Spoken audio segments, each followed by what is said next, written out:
You're listening to Raising Anchor on 990 WBOB.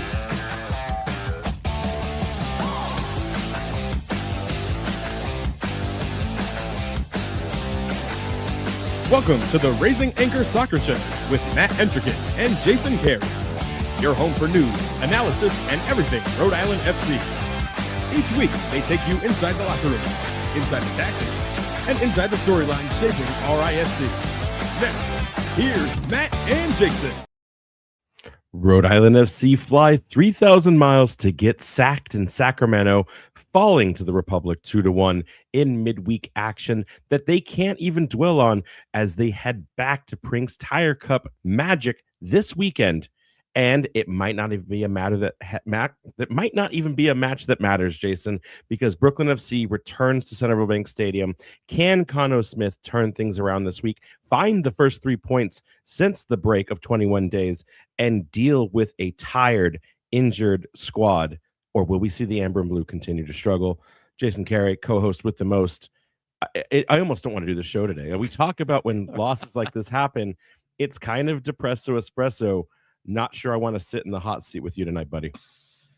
I hear what you mean. Definitely a little tired. We stayed up late to watch this West Coast match. And, we've done quite a bit of that when it comes to the World Cup here. But a lot of that, there was, let's say, a little bit more entertainment value in some of those matches, even if maybe some of the results didn't go the way that we wanted them to. This was a tough watch last night. And then to put insult to injury, there's now hydration breaks in USL championship matches that turn into ad breaks. And then literally during the middle of the game, they just we're like, this free kick is taking too long. Let's just play an ad. And I was like, are you kidding me? What are we? This is soccer. Soccer is dead. RIP 2026. It was a good run.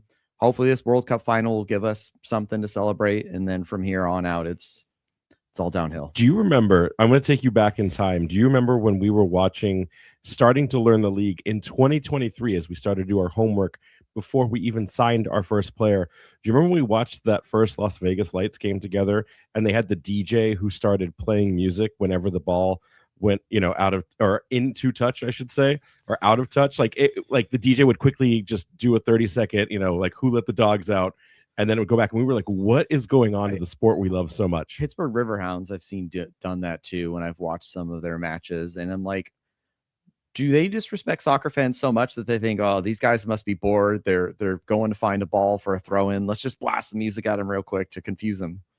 I mean, now counterpoint, and we said this when we saw that we did have the visceral reaction, I think, with all of the other Defiant 1636 fans that showed up at High Motor last night. But after we got through that reaction, there was that okay, let's unpack this. Let's make sense of this. We know that this league needs to grow. We know that this league needs to find sources of revenue to pay its way into becoming bigger than it currently is. Is there a call out that says not good for the global game, not good for the sake of the game, but maybe exactly what USL needs right now so that these players can continue to build their brand and make more money and the league collectively can grow? Considering that it came out in a report that Fox made enough money in ad revenue from the hydration breaks alone, just to cover the cost of buying the rights to host the World Cup, you kind of think okay, maybe apparently commercials are worth a lot of money. And we are a small league. We nearly had a break in schedule because players were not getting paid. So is this like a double-edged sword here in a sense of this is bad, but also it's good if it brings more money into the league? And I guess I'll just have to make sure I attend all of the matches because at least I only have to watch ads in half of them the away ones. What do you think the percentage of money from Fox doing a hydration break ad to ESPN Plus doing a hydration ad? What do you think that is? If we're talking $10 million for Fox, what percentage? What's the dollar amount that ESPN's charging? I don't know, somewhere between 1% and 5% at best. I was going to go decimals, my friend. I was going to literally say decimals. I don't know how ad money works. So It's like magnets. How do they work? But hey, speaking of Fox, it's interesting that they can claim that they've made so much money off of the revenue from those hydration breaks and then simultaneously go out and complain that too many fans are actually instead watching the broadcasts on Telemundo. So Fox needs to kind of get their prerogative straight as well at the same time. And maybe we're just trying to brush up on our Spanish, Yeah, Duolingo is great, but sometimes you got to watch it live, and maybe you don't know what the word Terminator means, and the broadcaster in Espanol will still say the exact same word. Want to talk real quickly about the World Cup, hashtag not a World Cup show.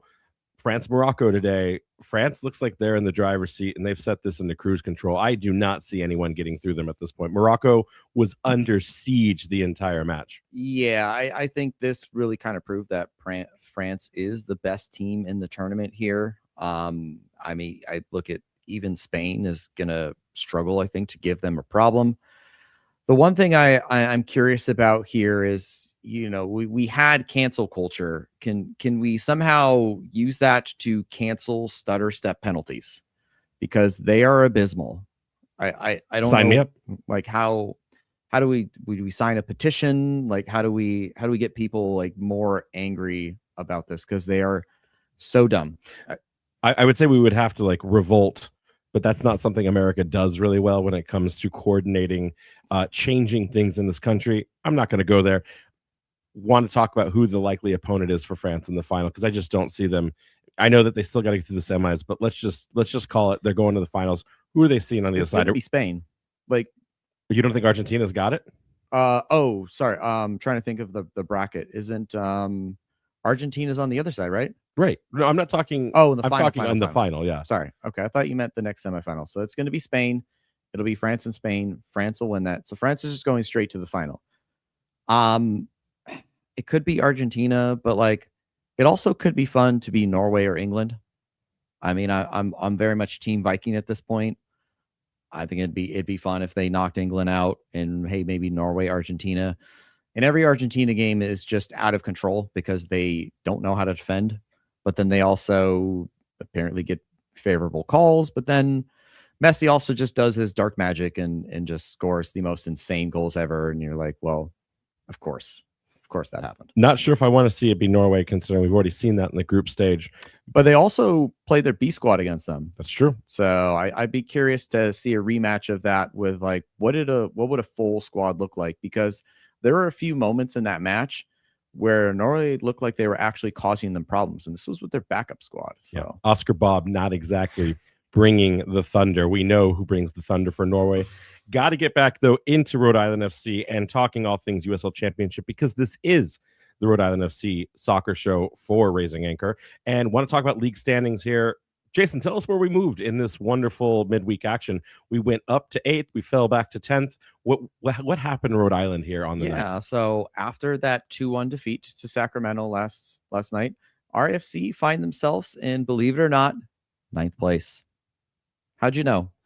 After now on a 4-4-5 record, no longer balanced anymore, starting to run out of those games in hand. Looks like we're never going to move out of 9th. I think I'm going to create a t-shirt. We'll put it for like charity donations only, and it's just going to have the word 9, but the German version of no, and then the number 9 below it. So that way everyone knows we're never leaving 9th place, because it feels like it's like we put roots down in 9th, right? We've created a home for ourselves. We've gotten comfy. We're a part of the community. Yeah. I don't want to have to pick up everything and move. There's not really a lot of pressure. We just have to win one game. We're back in playoffs. But, if we don't, no big deal, because we're not in them right now. So it's almost like this is exactly where Khano wants to be until he pulls the reverse trap card later in the season and we go all the way to the Eastern Conference final.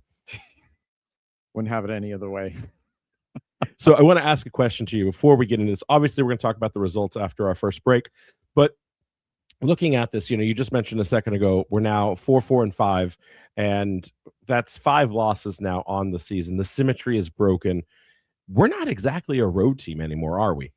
We really aren't. We kind of built ourselves up on that in the early stages. I don't know if the fact that like the temporary home had anything to do with it, or the fact that initially the road kit was the better of the two kits. So they felt better. They played a little bit better. Psychologically, maybe that was it. But now that we've kind of settled in, and you can start to say that, this team actually does play well at Centerville Bank Stadium, and we're also scoring goals in Centerville Bank Stadium now too. When we travel away, there just seems to be some mojo that's lost, and they don't play with the same confidence and swagger that we've seen in the past. Yeah, 2 wins, 4 draws, 1 loss at Centerville Bank Stadium this season. The only loss coming in that very odd Birmingham Legion match. Meanwhile, on the road, 2 wins, 0 draws, and 4 losses. It seems like we either are in control of our destiny on these away matches, or we're never quite in the game to be like, we're just not finding a way to even get out of there with a single point. And we've talked privately a lot that some of the teams that we love, some of the teams that we follow, it's not about them being amazing and incredible every single game and being, undefeated for the entirety of a season. Sometimes it comes down to winning the games at home in front of your fans and then being on the road, maybe playing a different way, being a little scrappy and just getting that point so that you're never really losing. You're never dropping that momentum, but maybe it's just not quite the same version of the team away. I'm not sure we're seeing that right now with Khano Smith's side. Yeah, you look at away matches and think there are few teams in the world that can go away and really just impose themselves on the home team. So in that regards, when you travel away, maybe you want to play a little bit more defensive. You want to play a little bit a little bit more solid in the back, a little slower, maybe not as expansive. And what we saw last night, maybe a little too expansive, a little too open, and kind of got eviscerated. Would I have loved to see a 0-0 draw? Absolutely not. But would we be feeling a little bit better about coming away with a point on a potentially tough away travel? A little bit. Now we're staring down a loss and thinking, okay, the momentum that we just had playing the top team in the West, did that just disappear? Like, do we have to build that back up again? Especially coming off a long break. I mean, only 6 goals on the road so far this season in league play. Won't even bring up some of the unfortunate results we've seen in Prinx Tire Cup action. We'll save that for later in the show. But of the 23 goals, 6 of them coming from the road, the rest of them, we just seem to be in our best form when we're at home. Thinking about that with the 2 games we've already seen this week, does it almost feel disingenuous or maybe a disservice to fans that we only got 1 goal on the weekend against Orange County? Because I didn't even really think about that number ahead of time, and now it's just kind of like, what are we doing here? I don't want to disservice or disingenuous, but I do think that we look at that match and think, well, they traveled up the road and they played a Hartford team who also has a hard time scoring, who put 2 against them, and you think, okay, we've definitely been a little bit more productive at home. Maybe we could have gotten a little more out of that, but coming off that long break, I think the reality was we're just a little bit rusty.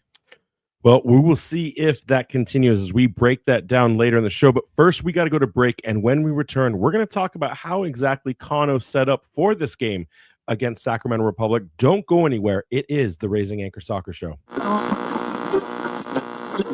Thank you for listening to tonight's broadcast, powered by Sprout Coworking. For all your business needs, large or small, visit sproutcoworking.com.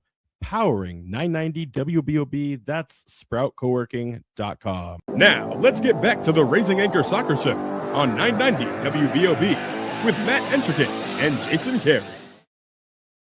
All right, looking here at how Khano set up for this away match here. Koke Vegas in net, as always.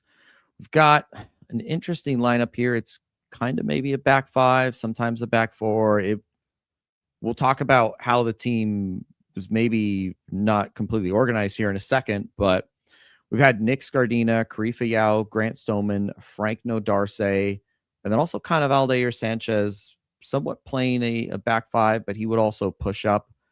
We had Amos Shapiro Thompson, Hugo Bacharach, and Noah Fuson somewhat as your midfielders, with JJ Williams and Noah Fuson up top. At times it looked like a 5-3-2, other times kind of a 4-4-2, but there definitely was some maybe misorganization there. What matters, Jason, is that the graphic said it was a 4-4-2, and we can never not go with the graphic. FotMob is never wrong. Kevin Ordoy still on the squad, especially when you consider that Koke Vegas had his legal first name in the game, and people looked at us like, "Who is that?" Like that. Surprise to those that don't know or maybe are new to the Raising Anchor Soccer Show. Koke Vegas is not his real name. So if you didn't know that, now you know. Go Google it. It's too Spanish for me to even try because I've only looked at it like 3 times. But his like legal Spanish name was listed in the graphics card. Fourth at 442. Yeah, it's very much his stage name, if you will. I know that the team is dealing with an injury crisis right now, but is it me or just this lineup felt a bit too defensive against a team that's averaged 1 goal a game?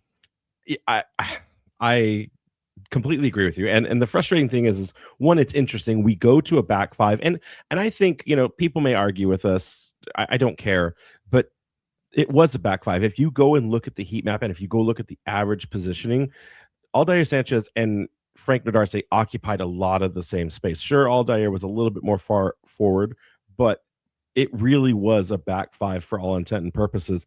And when I think about that and how much success we've seen in rotating to the back 4, I do know that you're strapped for players that you can select and put into the game day. We've seen it times, and we've heard it from Khano Smith, that Aldair Sanchez and Jojea Quizera can be almost interchangeable on that left side. He's felt that way at least last year, but also he said that again, mimicking some of that of what he's seen this season. But to your point is we go so defensive, and then from there we leave some of our best weapons on the bench in this game. So even if you are putting a back 5 out there, you're leaving a player like Jojea Quizera on the bench. Now, we don't know if he was fatigued. They have the GPS sensors, they have all the monitors, so they know what a player's endurance, what a player's stamina is at. That's a level of sports data we will never get here on the show.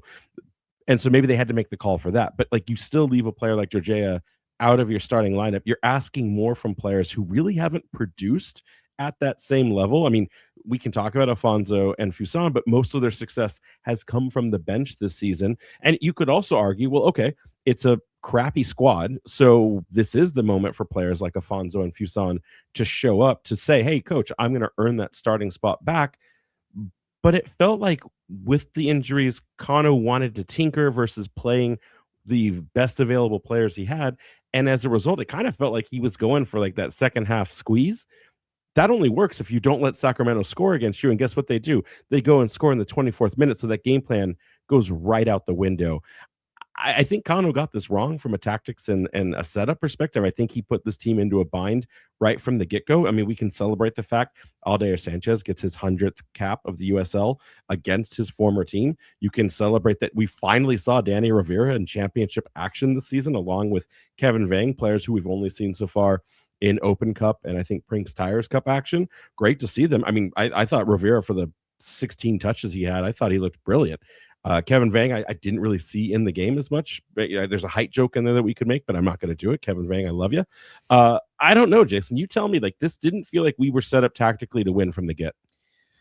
Yeah, doesn't help that that first goal was somewhat of a fluke there. Did you wish we had VAR when that goal happened, or could you clearly and obviously tell that it went across the line? The replays show that it's not like 100% conclusive, but I'd say it's close enough that it looks like it passed it. Okay. Do you wish you had VAR when the goal or when the ball went off the pitch and then we floated in for the equalizer at the death of the half? I mean, that would be nice there to confirm. I've noticed that, maybe we've been spoiled watching a ton of World Cup where you get quality replays. USL is just like, nah, we don't want to I just want to hear you say that. You want VAR. That's all. We don't want to incriminate ourselves and show that maybe that ball actually still was in play and maybe that should have been a goal. And then have, fan bases riot when they realize it's clearly showed here on the replay. There's no VAR, so we can't go back and change it. And now we're just robbed. Yeah. I don't disagree. I don't even want to do heroes and zeros on this because I think collectively, and when we get to the mailbag, oh my gosh, there's so much anger in the mailbag for once. I've never seen it quite at this level since actually I won't even go there. Let's just break down where the breakdown happened, and we got to start with the defensive partnership. I have told you at times I don't think Grant Stoneman is of starting caliber. I just don't think he has that in his locker anymore. I think that the game has evolved past where he can offer a starting performance. I think he still has a leadership inside the locker room. I think that he has an ability to teach. Everyone says he's going to be a player coach into a full coach one day. There's a lot of good things about having a player like Grant Stoneman on this team, but I think the quality or the lack thereof is starting to show with these injuries that are piling up, because I just think that he is starting to become a liability when we see him in the starting 11 partnered with whoever it's partnered with, whether it's Krifa or it's Amity or it's another player. I'm starting to get concerned about the mental lapse and some of the spacing and some of the positioning that we find our defenders in these games. Yeah, my concern with him is that when we see him play, a lot of times he's paired up with Khalifa Yao. I know that we're currently very limited in our options for injuries, so there's a bit of kind of a conundrum there. I don't know if CJ Williams is ready enough, or maybe even too green in the squad, that Khano's worried about throwing him into the deep end, if you will. But they just don't seem to mesh well together. I think to a certain extent, they're not the exact same player, but you look at both of those players and neither of them are known for their speed. Khalifa at times is just an absolute brick wall. Nothing gets past him. But if it does, he doesn't have the recovery speed to get back and kind of make that challenge or try and push the defender wide. And usually we have someone partner with him like Amity Job, who has a little bit more speed. Well, it's the same thing with Grant Stoneman. Grant Stoneman is very, very calm, very good on the ball, but he just doesn't have enough pace. And so the problem is when we have players running at us, and especially when we seem disorganized, because like I said, they just don't seem to have a partnership that really works well together.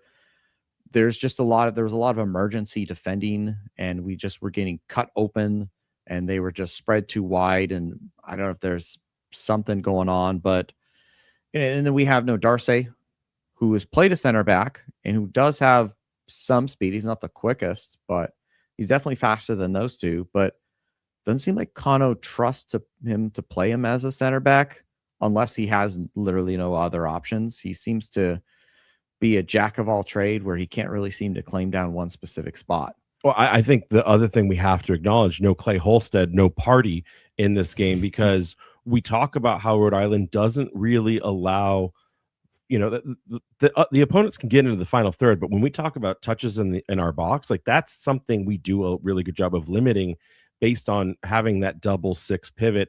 This game, more players out wide on the defense to trap down and isolate the wingbacks. And I get it, the fullbacks for Sacramento are lethal players, but like they eclipsed our own touches in the box in this game. Something when you compare to Orange County, a team that is supposed to have a better offense than Sacramento, we limited them to like 9 or 13 touches in our box last weekend. This time around, Sacramento almost doubles it. It felt like we were inviting too much consequential pressure into our final third because we stopped having that kind of defender in the front line, that quarterback in the six. Hugo often too far up, trying to play more of an offense creator, a chance generator. And we saw it. I mean, he gets the goal, but it's like, even with all the defenders we had on the night, it just felt like it was the wrong tactic to set up against the Sacramento side. We've talked about games at length in the past where sometimes it's the players and sometimes it's Khano getting it wrong on the setup. Which one would you subscribe to here? Because like, think about the last time Khano really didn't set up well against a team.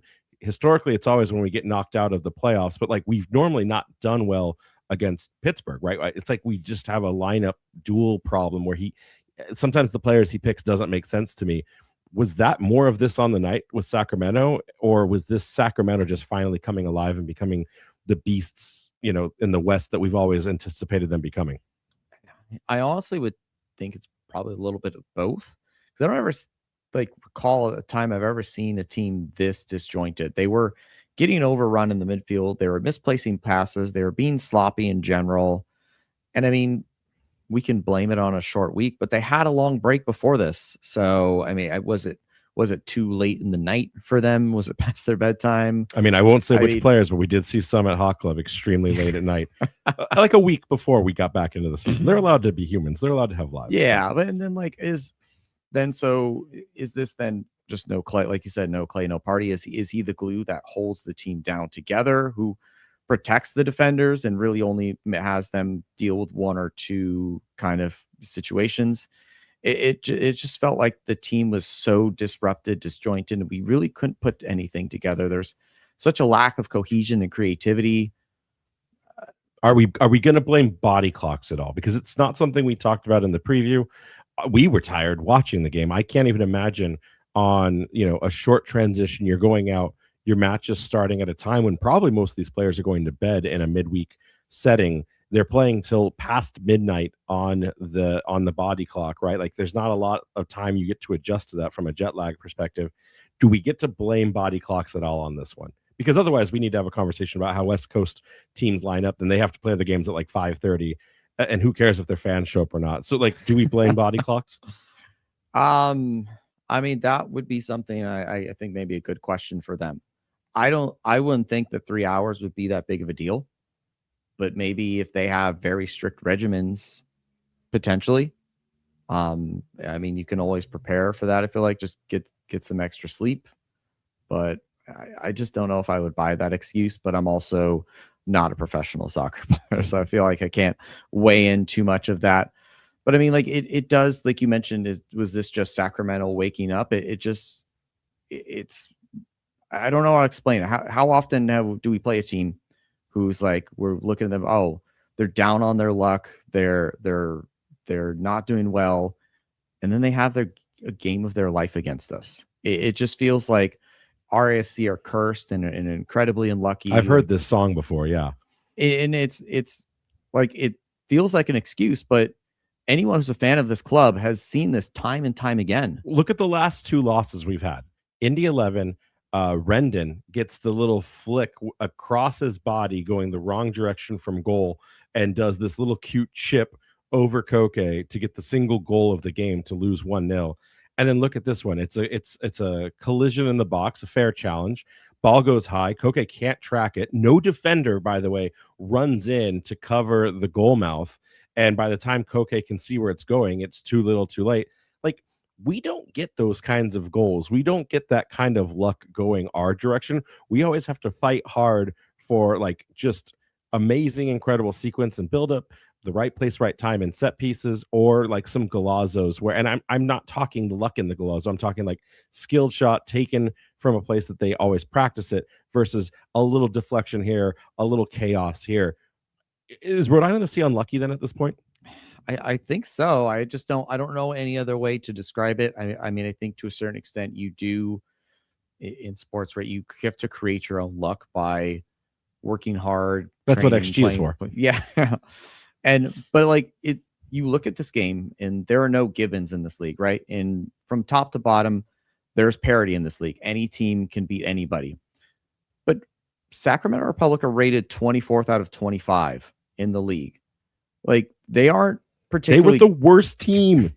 They aren't particularly good at anything. Sorry, Will, I know you're listening, but they were the worst team up until last night. And then somehow we're ranked 4th out of this. So clearly it doesn't make the stats don't make any sense because we're somehow forever stuck in 9th place, but we're doing everything right, but nothing is going our way. So we're either unlucky or the teams that show up in big moments, big ways are lucky. We're not putting away teams on paper that we are superior to. And again, if you ask the players, they'll all lie and say, "Oh, every game is a tough battle. There's so much parity in the league." You know there are teams you're supposed to beat. Is there a mental lapse here? Is this Coach Khano as a student of Pep Guardiola tinkering too much? I mean, again, we can go back to the formation. Summarize for me why we lost this game. Is it on coach? Is it on the player performance? Don't give me a little column A, a little column B. Point it down to one thing that if we go back to coach, if I were to go to training tomorrow and say, Coach Khano, why did you do this? Or Coach Khano, why did your players do X? What would you put that down to? And I may ask him this tomorrow morning. I mean, I look at how I would be curious is like, why were we so disorganized? Why were we so disjointed? Did the team not feel comfortable in the positions they were asked to play in? Was it the tactics? Like, why did they have a bad game? Because they didn't just bunker on a gentleman's 4-4-2 and just go for the point. Obviously. Yeah. Obviously. I don't know. I don't know. Those are the questions that someone has to ask. I don't know who it is. David asking on the chat, could it be the surface? He said the pitch looked torn up compared to ours.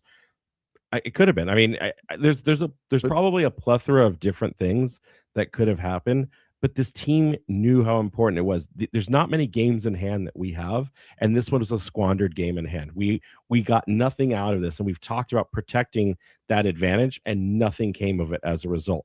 So then I'll ask you, was this a bad result? Absolutely. Was this the worst result of the season? Trying to think. It might be pretty close. I think that Miami result wasn't very good either. The team looked very flat, but I look at this and think maybe this is worse because we were starting to build on something and immediately just got flat tired and kind of tripped over ourselves. And so I know away can be tough, but then you also look and ask yourself, like, well, how do teams like Tampa Bay, Charleston, Louisville, and Pittsburgh go out and do it, season after season? I don't know. I don't have an answer for you. All I know, Kyle Edwards scores the opening goal. We equalize about 20 minutes later.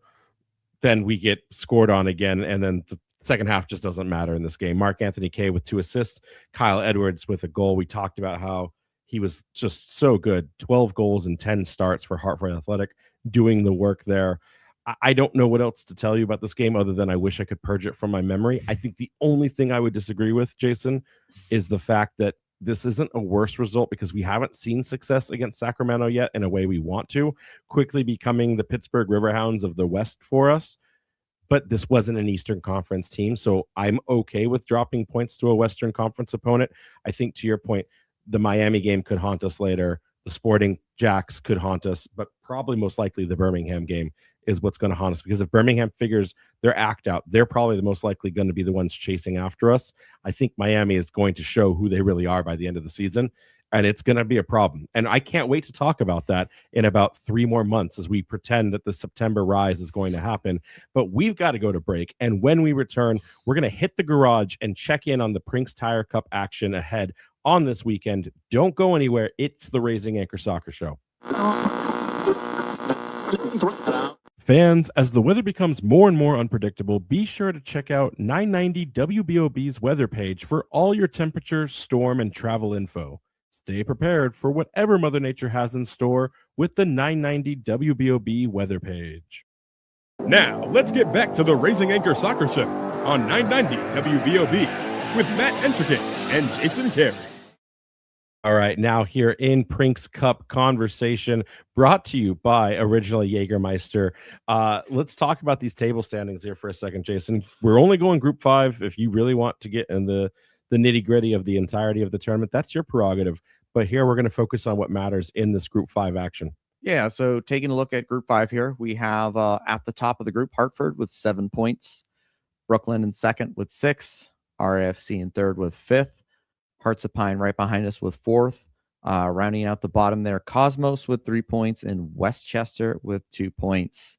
In this tournament, only the best wild card team goes through. It's singular, uno. Singular. It's not like the World Cup where 8 of the best, it's only one of them. So if RAFC win their match this weekend against Brooklyn, that would put them on 8 points.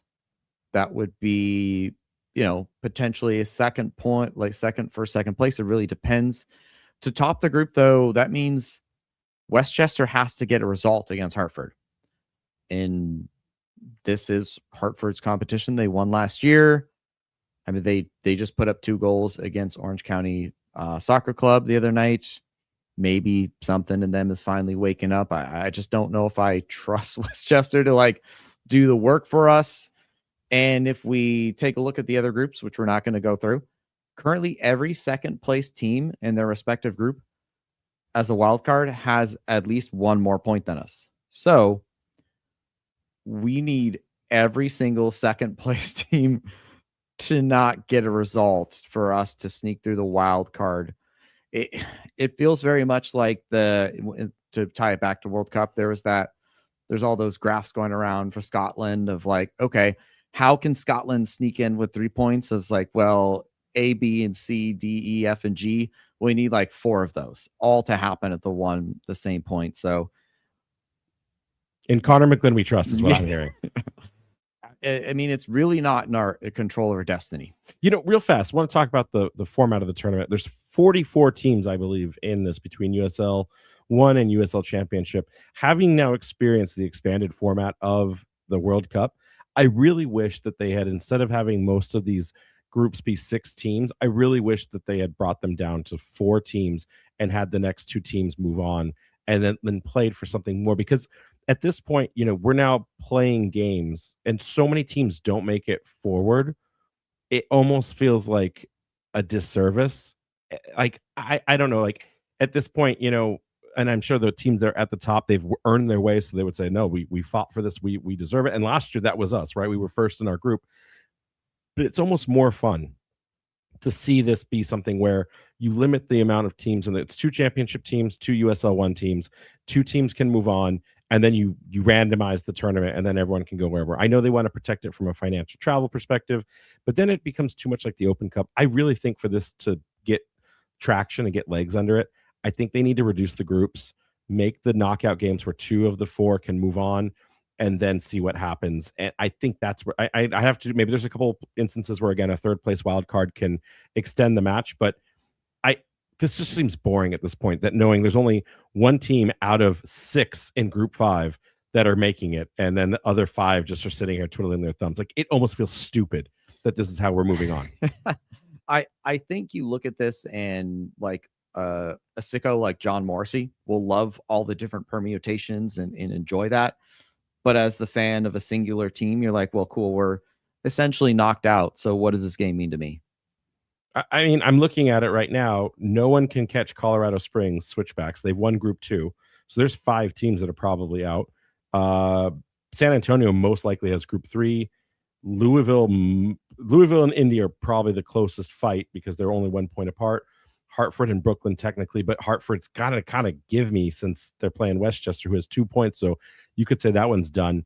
Group 6 is actually at a cutthroat right now between Charleston Battery and Charlotte Independence, and Tampa Bay Rowdies have already won Group 7. So it's like again, with only 1 team moving on from each of these groups, where's the fun in that? Like, I want to see more in the future.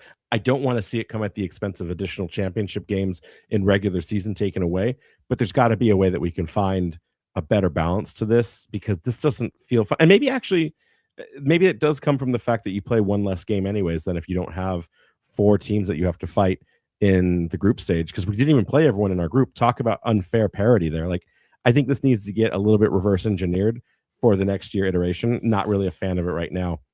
But having said that, and while it's probably apparent to everyone on the show that coming off of a short rest, and we just came all the way across the country, and being injury depleted, it's probably not a great time to be placing bets on RFC, considering what we're going to talk about in the starting 11 projection here in a second. And that's even if you could bet on Prinx Tire's action, because I know firsthand you can't bet on that on some of these websites, because I tried when we headed out to Hartford earlier in the season. Yeah, and kind of getting to the previous match, looking at our head-to-head record against Brooklyn, we've, surprised, only played them 1 time. They're a brand new team.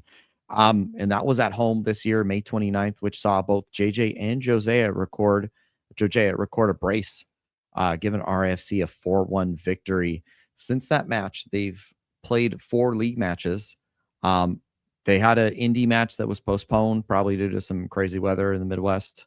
During those games, they had a 1-2-1 record. Somehow that 1 win, they picked up a cheeky win against the one and only Pittsburgh Riverhounds. Wasn't cheeky. It was a brutal slugfest. And I literally mean slugfest, because RIFC alumni Albert Dikwa left the game early after punching Tommy McNamara in the face before then getting dropped to the pitch, getting sucker punched himself from a Brooklyn FC player that I don't remember at the moment. So definitely Dikwa taking lessons from JJ Williams on how to attack players at the neck and above. Listen, I know that these are different competitions, but you look like that, you get a commanding 2-0 win against a team like the Pittsburgh Riverhounds. Is that a catalyst for Brooklyn to find its feet here in Jägermeister play? Or sorry, Prinx Tire play? I'll answer that in just a sec, but this fact that Albert Dikwa punched someone, and it's just like, we've talked to him and he seems like just like a quiet, nice guy. Like, I did not think he had that dog in him. So have you seen the punch? No. It's the most it's like someone discovering they have arms for the first time. I think he went to shove him, and then just like a fist came out. I was like, "Hey, buddy." And so it didn't even look like a strong punch, but of course, a player sees a fist coming at your face and it makes contact. You're going down. So McNamara's on the ground like he's just been knocked out and going through concussion protocol. I don't think Dikwa intended it. He just got caught up in the heat of the moment. He got shoved. It doesn't look like a J.J. Williams haymaker. Okay. So I was going to say, is there sadly, something in the water over there or what's going on? In the Merrimack, whatever. Yeah. So sadly, though, fun fact, too, what's the Mahongales River? I should know that. The intent behind it, it's not even in the replays. I had to go back to the feed. Like USL doesn't even want the red card shown. Like, what are you doing, USL? When you get your YouTube highlights, that's exactly what you put on there. We want to see grown men fist fighting. Okay, this is how the NHL sold their stuff. Learn from their opportunities and build upon your own. Yeah. To tie back to what you said, though, I mean, we heard Clay Holstad said it right. They look at these games as another game. They don't sit there and think, well, it's in a different competition. It doesn't count. So realistically, this can help build form in the same way that it could help our opponents build form too. And it does feel like they are kind of starting to build something. There's blocks of consecutive losses and chunks of relatively slow performance, but they're slow. They're not as bad as when they started. They've only dropped points to Tampa Bay since facing us. And who hasn't, right? I mean, minus us, of course. Yeah, and meanwhile, drawing to Louisville and Jacksonville while blowing out Portland, and now winning against Pittsburgh. I mean, that's not terrible. I mean, you could maybe bet that they're kind of moving in the right direction. With this team sitting second in Prinx Tire Cup action in a week between games, they have to bring their A game. I mean, also maybe this gives us an opportunity to spoil their party. We're going to need it. I mean, we're on the wrong side of this. Getting into where Rhode Island actually sits right now, talking through that availability report. CJ Williams, we saw him on the bench. So off the availability report, we talked about he should be ready, and he was. Gogo Peters, still questionable. Don't have an update on him. Same with Zach Harivo. Clay Holstead, I think, is going to be out. I think we're not going to see him for at least a week or two at a minimum. And again, we still don't have an update on the severity of that injury against Orange County Soccer Club. And Amity Job, he's going to be the question mark. Again, we talked to him at Saturday's game. He said he was basically ready to go. Khano gave us a conflicting answer in the press. So don't know what that'll look like. But either way, we've now been exposed. We have now seen when key players are out, how Rhode Island FC responds to that, where the level of their depth or lack thereof is. Should we start talking reinforcements at this point? I know everyone was like, oh, Matt was teasing Cal Jennings. Listen, guys, if Cal Jennings comes, you can thank me later, but he's not coming. I'm so sorry. I hate to do that. I had several people in the mailbag go, why didn't you not finish your Cal Jennings statement? As of right now, Cal Jennings is not a Rhode Island FC player, but I'd get the tattoo if Cal Jennings becomes a Rhode Island FC player. Where do we need to get reinforcements now that we've seen kind of some of the stretches or thinness in our formation? Yeah, we've seen mid-season acquisitions in the past, and a lot of those have bolstered the squad and kind of really helped us push for that second half playoffs. With the injuries that we have, I almost think we need a handful of players. I look at our depth in the center backs, like how many, do we need another center back? Do we need another midfielder? Do we need another striker? I mean, we just lost, Logan. How long are these injuries going to take to come back? So, but what would you want right now? I mean, not just because we have limited options, assuming the back line sorts itself as soon as Amity's back. Clay, you could say the same thing when he comes back. Is there a player that you could say, yeah, I want him and I want a better version of them than Clay Holstead or Amity Jope, and I want to go get them right now? I mean, off the top of my head, I don't have some names, but maybe profiles. Yeah. I'd want so up top, we need another striker. Does it have to be an exact replica of JJ? Yes. Maybe. I think it could help to have a consistent play style, right? Where you can give JJ some rest, put in another guy who, sure, maybe he's not as good, but he can play the same kind of bruiser hold up style. In the midfield, if Clay and Hugo are out, we just don't have enough solidity there. Yeah, we just don't play the game. It's just forfeit. So we need maybe a certain an understudy to one of them. Which was Zach Haribo, if he can stay healthy. Zach Haribo's second time riding an injury. I don't know. He's been the last 2 seasons. He's kind of struggled with his health. I'll remind you that Zach Haribo, coming from Tampa Bay, had an injury so bad that he couldn't lay down for like 10 months. So, we just talk about a man that just needs to stay healthy. Zach Haribo needs to find that health, and he needs to find it quick. Yeah. So someone of that ilk who can kind of play in that position, and then just probably another center back who. Mabika, where are you at? I mean, we know where he's at, but yeah, someone maybe who's got a little bit more pace, who can kind of balance out. Okay, so we still have Yao, we still have Stoneman, but like we need a balance where, okay, if Amity Diop is not available, do we have someone who's got legs and can kind of get up and down the field? Rio Hope Gunn, do you think he wants to come back? He just scored the other day for his team. Did you finally watch that goal? We joked who scored better that night. Did you ever go back and see it? No, with the World Cup, I don't have time for that right now. It's a good thing you're in the media, my friend. It's a good thing. All right, give us the projected. Actually, no, it's not a projected level. We're not doing that tonight because this might be the hardest test we've ever had, and formation's guaranteed to be wrong. So I think the best way to win this game is to not play it tonight. So rather than do that, how do you want to approach this when we talk about starting 11? I mean, I wonder, do we finally see some rotation for the goalkeeping spot?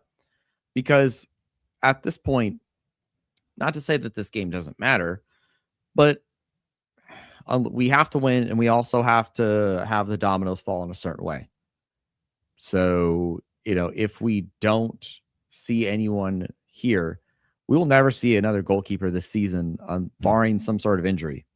So I think this is the time to at least give someone one appearance, just so they can update their transfer market or page. So do we need to put like a Jack Daniels bet on this? Because, they may or may not be a part of the game day experience coming up this weekend. I have the scarf somewhere. They found us at Trinity Brewhouse and gave us this. And I was like, do you know who I am? I didn't do that. But do we need to put this? And then because one of us will end up drinking on the day, the other person has to do soccer reporting and go that route. Do we want to put, I'll let you choose and I'll just take I'll take the other. Do you want to make an actual wager that Jacob Castro is in so are we going to do a shot bet that Jacob Castro? But only the loser, yeah. But then because one of us drinks, one of us can't do our job and report on the game. So that means then, like, you could sabotage yourself right now and take the easier one so that you don't have to be a reporter. And I'll sit in the press conference room and get yelled at and get stares from Khano Smith. How do you want to play this? All right, I'll take that bet because I'm just going to disappear and go watch the Argentina game anyway. I wish I could. All right. So did you anything else before I want to chime in? But I mean, like, do we finally? So we saw Danny Revere and Kevin Yvang. I mean, we saw CJ Williams before he was injured. We don't have a lot of players to rotate, but do we actually rotate this time? Like, how do we feel about the squad? Okay, so here's my theory. All right, I think we won't know right until we see the lineup card come out an hour before the game. But I think when we see that, we will know right then and there Khano's intentions on how he's taking this match, right? Because he's got to give some of his players a break, and he has other players that he can call upon to play in this match. But the level of play between those players is kind of where his intent will be on. Is he actually going for it, or is he just getting a match out of the way and moving on with his life? Especially considering with where we are in the tournament and the deck being stacked against us. That's the real answer, right? Like, we don't have to predict like we'll know, but we'll see everything behind his intention based on that starting lineup. Now, that being said, should we see players like Danny Rivera, Noah Fuson, who's got a battery for days, and Busy, who got a limited number of minutes in Sacramento? I think absolutely. I think those are lock on. They should be starters. Could we also see Kevin Vang be a start at this point? Could we see Jacob Castro get the nod finally? Wouldn't be surprised. Is CJ Williams fit enough to actually start a game coming off of all this lack of availability? He could have just been, I mean, we didn't even see him enter the game despite some shaky defending. We instead tried to go back at it, tried to get the equalizer. Is CJ Williams ready to task and be a starter? I don't know. But the other question to it is that those are 5 players I mentioned. There's 6 more that have to still play, and all of them have played over, close to 200 minutes this week on some very tired legs. Like JJ Williams played the entirety of this game. And I think he played the entirety of the Orange County game as well, because again, there's no striker profile that can really replace him in that forward position, and he didn't get a goal in either game. Is JJ Williams going to be our striker, right? Or is that Afonso now? Like, it's Hugo Backrack, who ripped off a knee brace and has, like, you always see he's got knee tape. He gestured about, it almost looked like he wanted to get subbed off, but we made all of our subs. Right? Like does he have it in the tank after being beaten up and bruised? I don't know. Like, like our defense, like does Grant Stoneman, senior citizen Grant Stoneman, and I know I'm older than him, but humor me. Does he have it in the tank? Or there's too many players that have had too much mileage in this week. Can they go get the distance? Because you would have expected at this point for us to rotate, but with 5 players on the DL right now, like that's not really an option. And we haven't replaced some of the positions that we never went out and backfilled in the preseason. So here we are. Like one of those like funny, I know hashtag not an MLS soccer show, but when MLS teams are having a bunch of injury issues and all of a sudden they sign like 5 of their players from their like 2 squad to like a 30-day contract and just throw them all in there. Do you think we're going to see 25-day contracts by Friday? Ooh, could that be something that we just to get, hey, you're going to play 2 games tops and you're going to like it. I mean, the one we had worked out pretty well for us. I mean, as of right now, do you know how many players we actually have on the squad, not counting keepers? I'm going to guess 16. That is a very good guess. Are you cheating? No. Well, then you should be like a savant or something, because we do in fact have 18 players. But you were super close. Yeah. You were super close. I don't know. I don't have the answer for you. I just, maybe we have Will Meyer play as a defender in this game. Who knows? The possibilities are endless. Let's talk about this Brooklyn side. Not going to get into the players. Half of them because they're former RFC alumni. Does Brooklyn have a real chance of actually not just winning this, but moving on, because this might be the closest thing they get to any accolades in season? Like, are they a dangerous animal right now because they have everything to play for, or does that make them more, let's call it risk because they have so much to go for, whereas we really don't, so we can play a little more free, a little more brave? I mean, they're in a position to set themselves up to be a pretty decent shout for a wild card. If they win, that puts them on 9 points for a second place team. I don't know if that's going to be enough, but they're probably thinking about that and saying, hey, like, this could be our opportunity to build something this year. It really depends on how we take this in terms of seriously. And like we just talked about their form, right?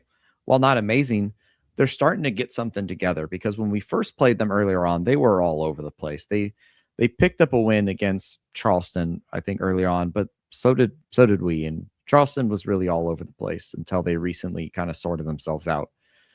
So I think there's a good possibility that this team is maybe finally correcting some things and kind of moving in the right direction. So I don't expect this actually to be the same matchup was when we saw them, like 2 months ago? I mean, I agree. Now, asking this question, Khano famously denies this, but I've got the tape. Good teams don't lose 2 games in a row. Does that count in this circumstance with the injuries, with the fact that this isn't technically a league game? Do we get to give an asterisk to Khano on this one? Would he ask for, like, if we lose this game, do I, because I'm going to lose this bet. Which did you take, by the way? Castro or Lee or Vegas? You took Castro? Yeah. Okay, so now I know your intentions behind this.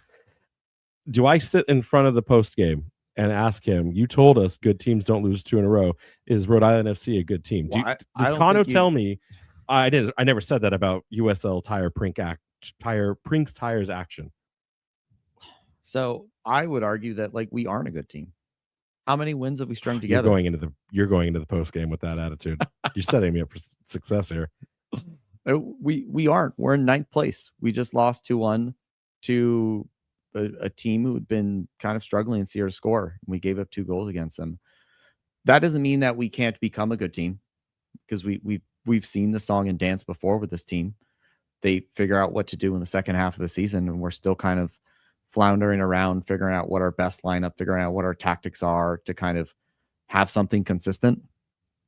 we've had a little bit more success earlier on this year, scored some more goals than we have, and we're kind of thinking like maybe this is the year where we don't do the same thing we've done the last 2 years, that we, the definition of insanity, doing the same thing over and over again, expecting different results. Like, turns out, maybe this team is a little insane. I don't know, because it just doesn't feel like right now that I would call this a good team. We're inconsistent. We can be a good team at home.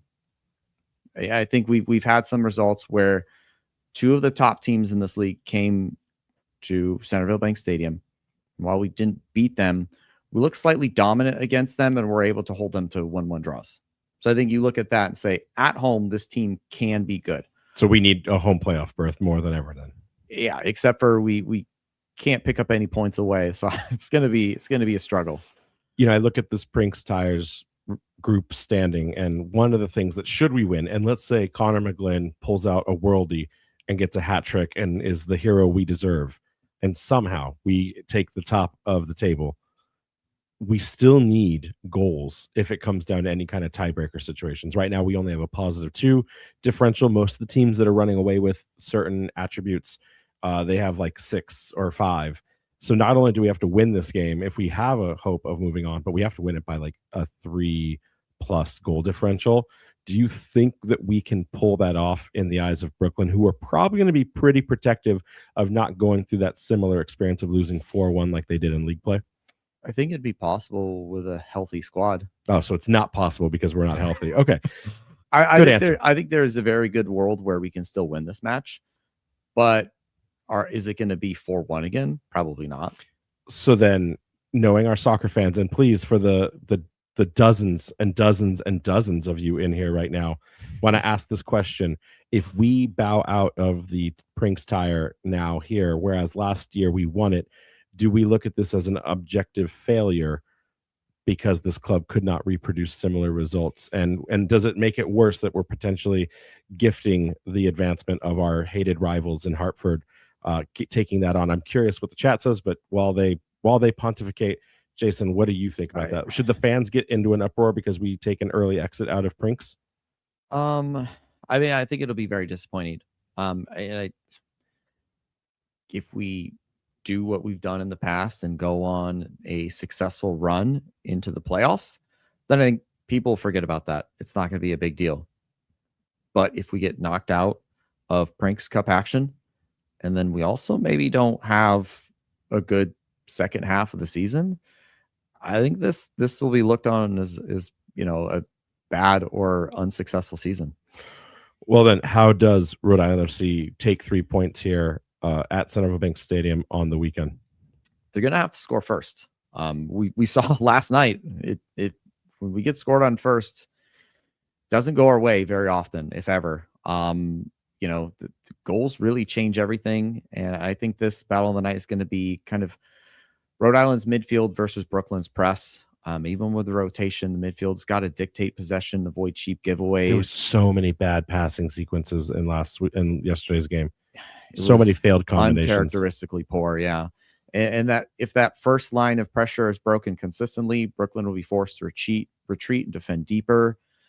If not, Rhode Island risks valuable energy recovering from transition moments. And that's what I have is because you're so depleted, because you're going to be tired, because all you're basically doing is like regeneration and very light practice, if anything.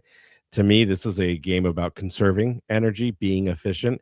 I don't think we should see or anticipate that explosive style of transition ball that Rhode Island FC is historically characteristic of, because they just don't have it right now. And Brooklyn will have better legs and better rest to match that energy. I think you're going to have to play this one a little rope-a-dope, a little cagey, try to get something out in the second half, almost treat this like you're on an away game performance, going for a draw first and foremost, be conservative, be compact, find those moments and then go for it. But like, if it's this like trying over and over and then it's just bad passing sequences, it's not looking up to find your man, it's just sloppy, like that's going to kill them and they're going to get punished on the counter from Brooklyn.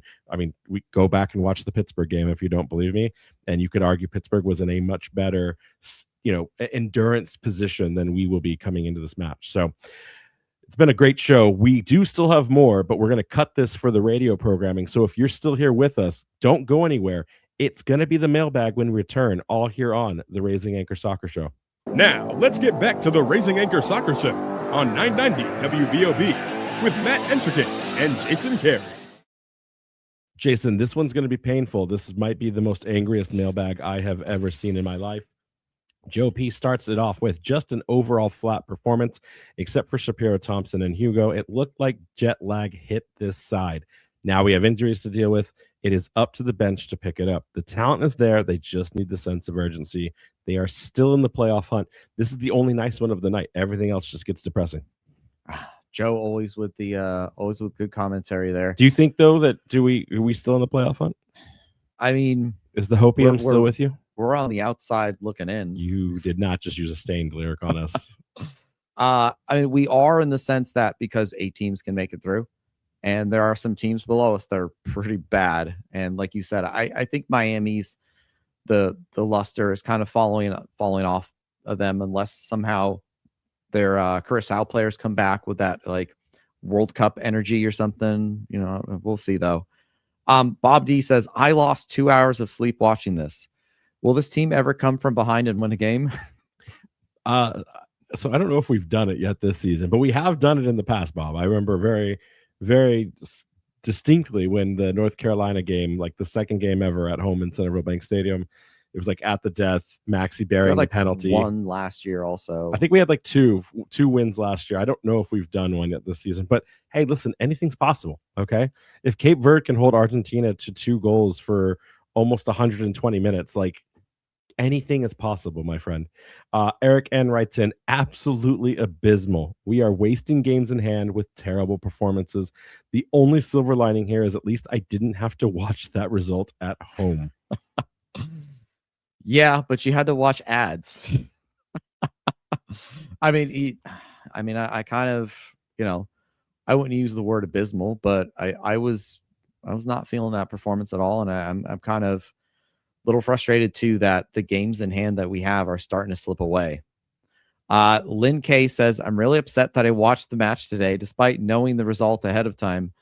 My day has been absolutely ruined. I didn't know that Lynn was a fortune teller, foreseer of the future. I mean, I'm not going to lie.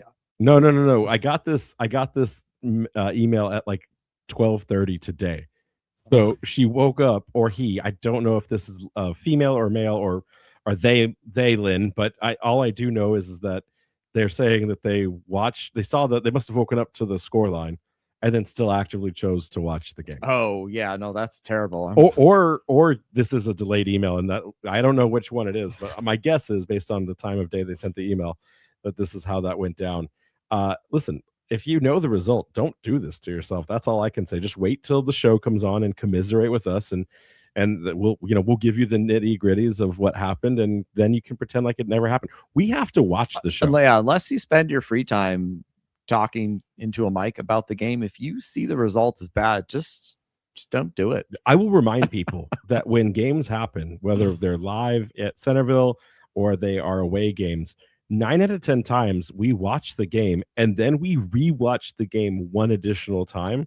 So like we're trying to do that. Masochists. We're trying to do that for you so you don't have to watch the match. We're trying to protect you from yourself, Lynn. Rachel H writes in, please start calling out this team and Khano. It looked like they had no ideas and was eerily similar to the U.S. men's national team game earlier this week. My heart simply can't take these kinds of losses. I mean, first off, Rachel, if your heart is in any kind of cardiac duress, go see a doctor. Like completely, it's just soccer at the end of the day. Take deep breaths. That being said, though, comparisons to the U.S. Matt, I mean, I can kind of see it where they're very shaky in a way that is like what are you doing? The passes that they're making, they look very disjointed. They're kind of all over the place. There was also, I don't want to blame Koke for that happening, but then you also had a do not compare that to Matt Freese. Do not compare that to Matt Freese. How it's dare completely different, but it's also I mean, you will not slander El Capitan like this on our show. I'm not, but the comparisons are there. comparisons are there. I would say this. I don't think Rhode Island gave up. I just think they could never get back in it. I'd say the U.S. men's national team, I think they absolutely gave up in that game. I think they gave up after Tim Freeze missed the ball. Tim Freeze? Did you say Tim Freeze? Yeah, sorry. I was looking at the next name. Tim Ream and Matt Freeze combined is now Tim Ream. They've fused together. Tim Freeze, they did the fusion dance to make the most mistake-prone soccer player of all time. But Rachel, seriously, go to a doctor if you're having heart problems. We need you out. We need you. You're one of the regulars. Continue to write in, and it's just a game at the end of the day. Yeah, we'll get through this together. Tim R says, "Are we bad? I think we were bad at soccer." Yeah. I mean, that game was not great. I don't think we're at the 5-alarm fire bell yet, Tim. But I do think that we should probably start again. I play players in their natural positions. Don't experiment. Georgia needs to go back to the right. Frank probably needs to stay in the middle for now. Stop getting injured. Yeah. Stop getting injured, players. That's all it is. I'm so sorry. I forgot it's that easy. There's a couple things I think Khano can do to improve the squad and play less experimental and less nuanced, less beautiful soccer. Jazz. Yeah, I think we need to get back to some good old 4-4-2 football terrorism for a while, and until the players are back to health. Because again, we talked about this last night with some of the fans at High Motor. A draw is never fun, but a draw is something we can keep our heads held high to. Losses never are going to pave the way to us making any heads or tails inside the playoffs. It's just not going to work out. Stacy L writes in, why do we keep losing to bad teams? This team needs a mental examination. Maybe a sports therapist could help. I don't think we have a therapist on the roster. Maybe it's a part of their benefits. I don't know. I think Stacy, and comment back if you're in the chat, or comment in an email back to us. But I don't know if she's referring to I know in Ted Lasso they have a therapist, and sports therapy is a real thing. It's a real thing. It's a very real thing. Them. Do we think this is a therapist driven mental block, or do we think this is just the lads they've had a bad week? It's so hard to really figure out from the outside, because we can only speculate. We ask questions. They don't invite you into the locker room all the time like they do me? Yeah, no, they don't. I've never been in that locker room. Fans of the club have been in that locker room. That is a place that is will remain alien to me for probably my entire time covering this club. I am not welcome in that locker room. It's really hard to pin down exactly what's wrong, because one week we'll look great. We'll go out there, everything is just going well. It's nice and gravy. And the next week, it's just like that meme from, was it Community, with just the you walk in with the pizzas and everything is on fire, and just it's what happened? How did we get here? This doesn't make any sense. How do we get from point A to point B? And I don't know what the behind the scenes, what is causing this, because it's so much inconsistency. So I maybe that's the answer, but I think that's something that the team and the staff would have to kind of do some soul searching and say hey, maybe this is something we need, and not kind of something for us to decide.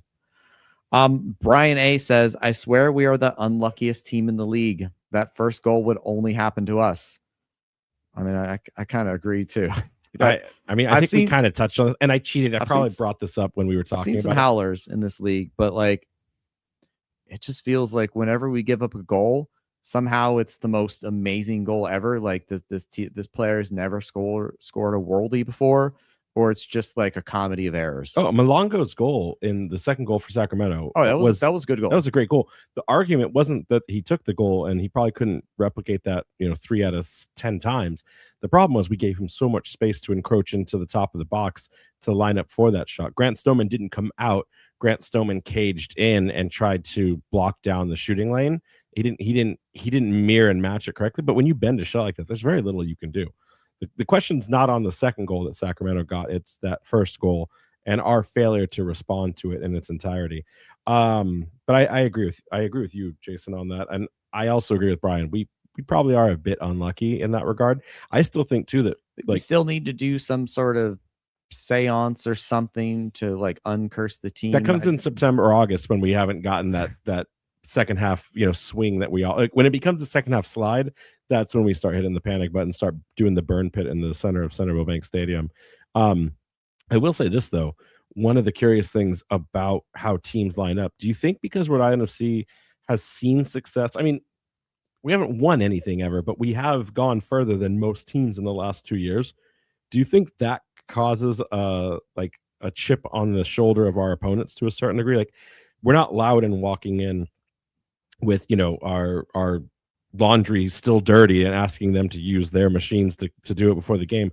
We are maybe in the same way that when they come to like our nice stadium and it makes them play better because they feel like they're in like it elevates their game. Like, oh, I'm a real professional athlete. I'm not playing on some high school field.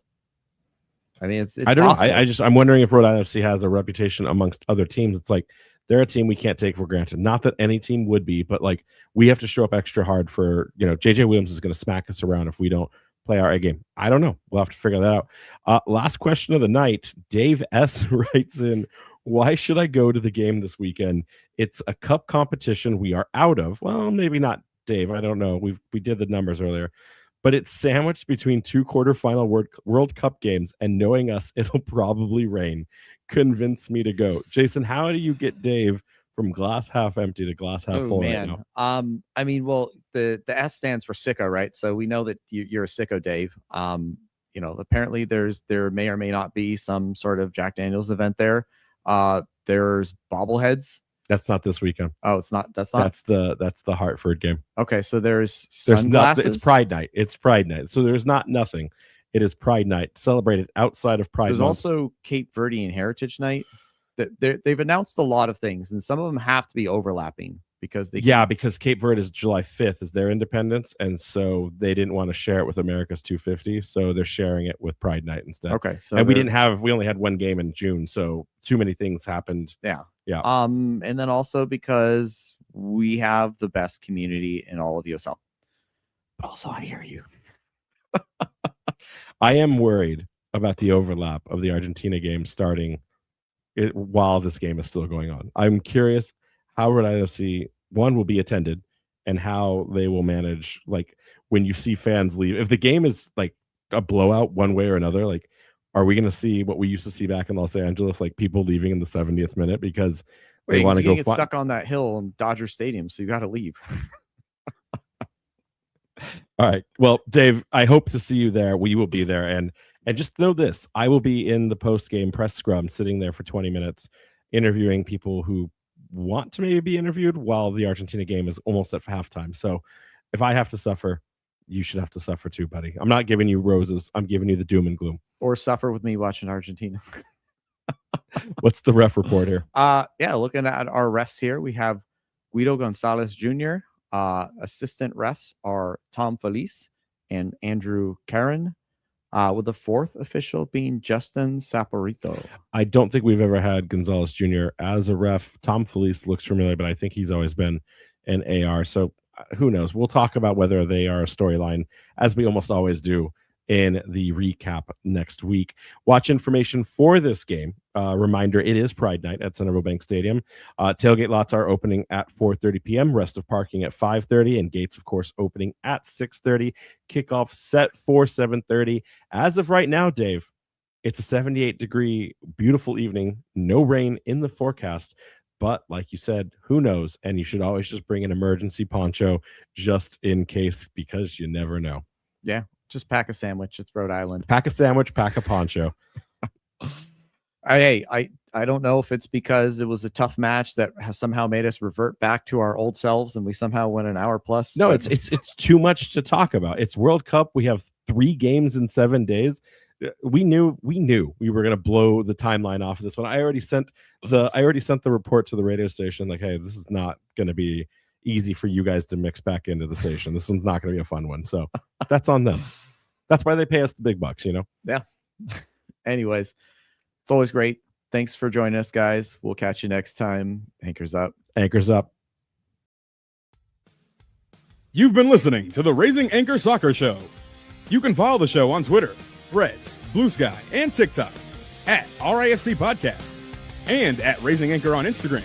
And be sure to check out and subscribe to Spotify, iTunes, YouTube, or wherever you listen by searching for Raising Anchor. Make sure to check out all of our coverage over at the Blazing Musket for all your New England soccer coverage, including RAFC news at theblazingmusket.com. Fans, we thank you for listening. We ask you to be kind and courteous to your neighbors as you leave the show. We thank you for joining us and look forward to seeing you again. Until then, I'm your main man, Juju, and on behalf of the Raising Anchor crew, goodbye for now. And as always, we are Rhode Island FC.